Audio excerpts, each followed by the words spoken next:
Bro, I seen that nigga Rakai cancel this shit because the MrBeast shit. That shit low-key fucked up. I'm not gonna lie. I low-key wanted to look into that shit and watch that shit, bro. But that shit looked that shit looked like it was finna be fired. Rakai fucking stopped his shit, bro, because I guess the school was getting threats or something like that. That shit was crazy.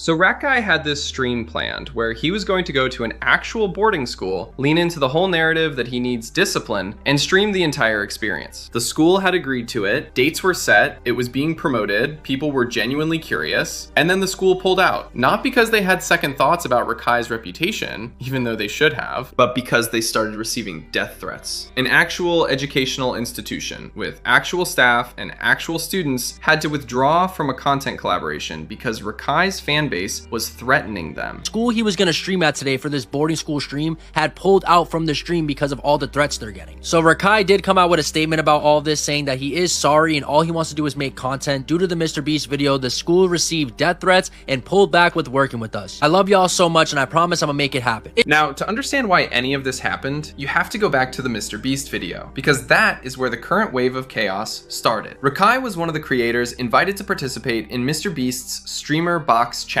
a massive event, $1 million on the line, creators from all over the world competing. And Rakai went in with a clear strategy. Be the villain, play dirty, do whatever it takes to stay in the game and get the most screen time doing it. He held people in front of him during challenges to use them as human shields, which by any reasonable standard is cheating. And he taunted eliminated players on their way out. He wanted to be the heel of the video. He got what he wanted. The problem was he grabbed me.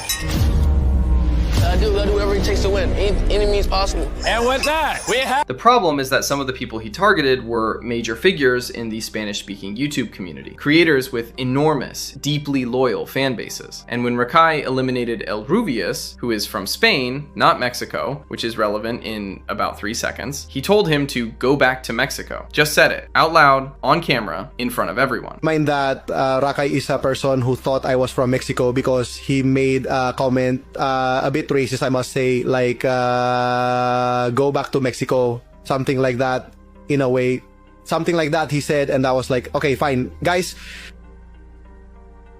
Finally, I am Mexican.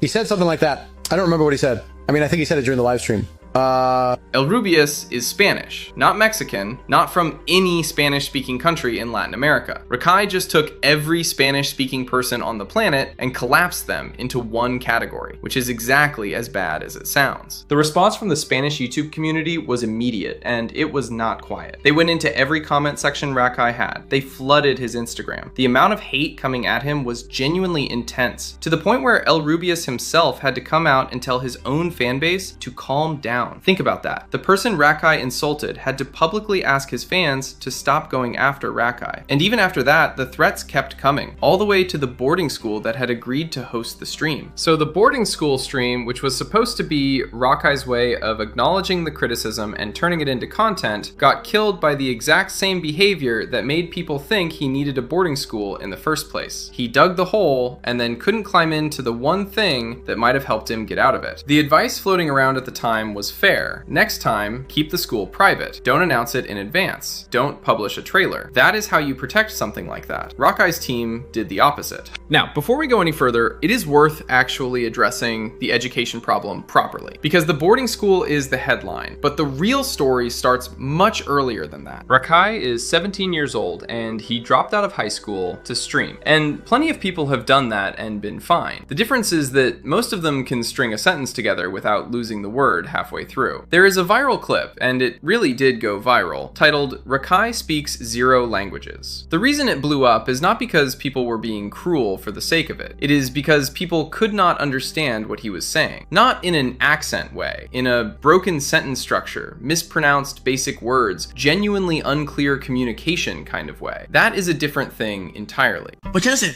and like how look. Yo, run that by me again, bro. Yo, is he the first human being that speaks 0 languages, bro? Like, bro, I gave you a chance. I slowed it down and made sure that I heard you properly, and it turns out you need to be on that Kai ABC mouse plan, because whatever you got going on, bro, You can't communicate to save your life, gang. Awesome. Which you could get a little bit of sometimes, right? Wow, man. Check any? Bro, so what do you do? Like this? I'm like this. On the phone. What? What about this? On the phone. What? What about this? Bro, that's what the fuck you doing? Never forget the bev. Never. Don't ever talk back saying you forgot your drink. Then there is the ethnicity clip. What's your ethnicity? What? Ethnicity. Huh? What's your not ethnicity? What's your ethnicity? Wait, I'm saying it wrong. What's your what's it called? Oh, ethnicity. What does that mean? Wait, Chad, what's it called? How you say that right there? Ethnicity? Ethnicity. Yeah, my bad. Ethnicity. Like Caucasian? Oh, you're just Caucasian. Yeah. Oh, okay. Because you could have been like anything else. I don't know. It's like that. Yeah.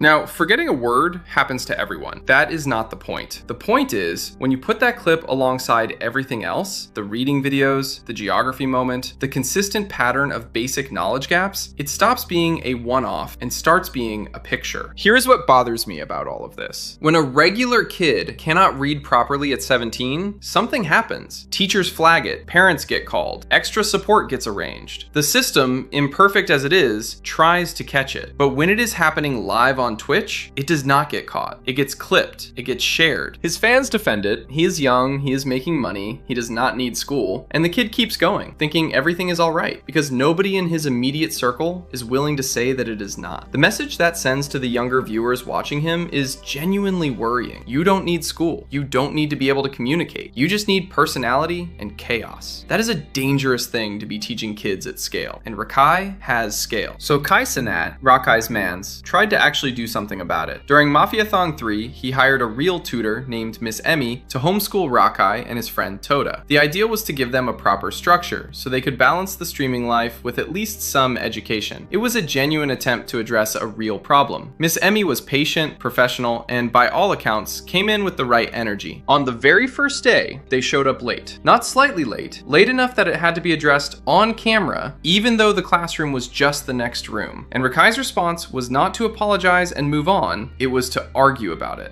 It was late. I know, right here in the Bible. No, listen. not right now, fly right now. Stop saying. I was not late, I was there. RP were kind of chat. He came in. RP were kind of chat. Nah, it's not about 1 minute late. I woke up at 11:55. Their room is across the hallway from the class. No. Yes. No, I was not late, bro. That is. I being bad. You late. You late.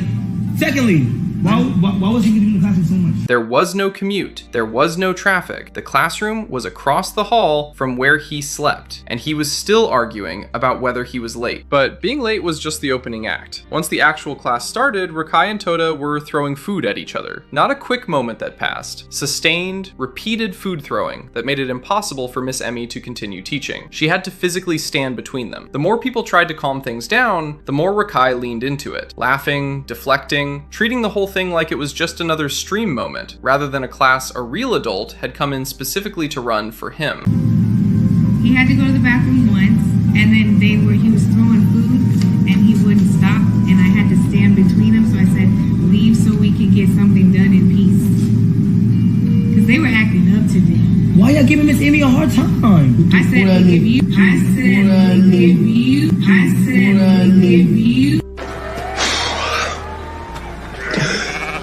It's either you leave or I leave, and he walked out. It got to the point where Miss Emmy gave him an ultimatum. Either he leaves or she leaves. She needed to get something done in peace, and he was making that impossible. Rakai chose to walk out of the classroom, and it still did not end there. He later cursed at her, a patient, kind woman, probably someone's mother who came to his house to help him, and he cursed at her. It wasn't enough when you pissed off Miss Amy. It wasn't enough when you came late. It wasn't enough when you lie. It wasn't enough when you wait 500 times about accountability. Guess what? Fuck Miss Amy.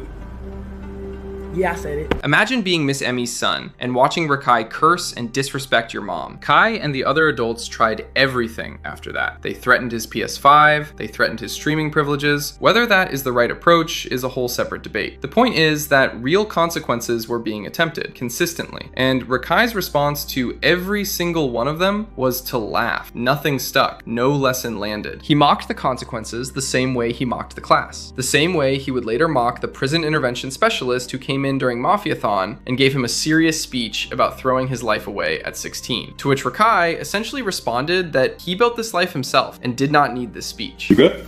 Do you know who I am? I mean, you know him? Really, dude? Really? Really do. You know him? Yes, I know you are, gang. Then you know I don't play. And your brother brought me here for a reason, right? Do me a favor. One thing I need you to do for me, right? Don't ever disrespect me in this moment. This is a very important moment for you. I'm here for you. I do house calls with celebrities all over the country, bro. You hear me? Who are blessed like you. And sometimes it takes for somebody to come in and just speak a little life into them. That's why I'm here. He did this today because he loves you and cares about you, bro. But he's tired of you throwing your life away at 16, little bro. You got a big future ahead of you, bro. And if you don't turn this corner right now today, your future ain't gonna be the same tomorrow. That I can promise you. Can I say real quick? Do you understand what I said? Yes. My man. I want you to look at my face. And look at my eyes, right? You see, do I give a fuck? No. I'm gonna fuck what you're talking about. I built this shit, I did this shit. I'm gonna fuck, I'm in it. It's a lifestyle. Yeah. And when his own audience later felt bad for the prison doctor, to the point where one of them donated $10,000 to him, Rakai crushed out. What? What is that? Somebody just donated $10,000. No way. Really? What? Are you serious? Yes. Is that real? Yes. Who the fuck donated that nigga $10,000 and then you donate to me? How fucking dare you donate a motherfucker on my stream $10,000 before me? Who the hell? Who the hell did that? He just fucked me. If you enjoyed this video, make sure to hit like and subscribe for more. And if you want to keep watching, check out the next video on your screen right now. And I'll see you in the next one. Peace.